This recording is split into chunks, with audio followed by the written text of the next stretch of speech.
মামা ধর্ম আমরা দেখতে ধর্ম পাই যার যে উৎসব সময় তার। হিন্দুদের পূজা আসে, একটি আওয়াজ, ওই সময় একটি আওয়াজ উঠে, তাই মানুষের মুখ থেকেই আসলে যারা আওয়াজটুকু দেয় তাদের মানে ধর্মীয় জ্ঞান না থাকার কারণে মূলত এই আওয়াজটুকু উঠায়। যাদের ধর্মীয় জ্ঞান আছে তারা এইসব আওয়াজ উঠায় না। আওয়াজ তাদের বলতে ইংরেজি কি, তো না? যে সময় হিন্দুদের পূজা আসে একটি আওয়াজ উঠে যে পূজা ধর্ম যার যার, উৎসব সবার। আসলে এই কতটুকু যুক্তি আছে?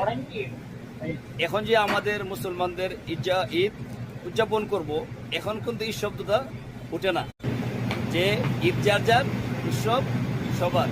কিন্তু যে সময় হিন্দুদের পূজা আসে তখন কিন্তু ওই শব্দটা উঠে।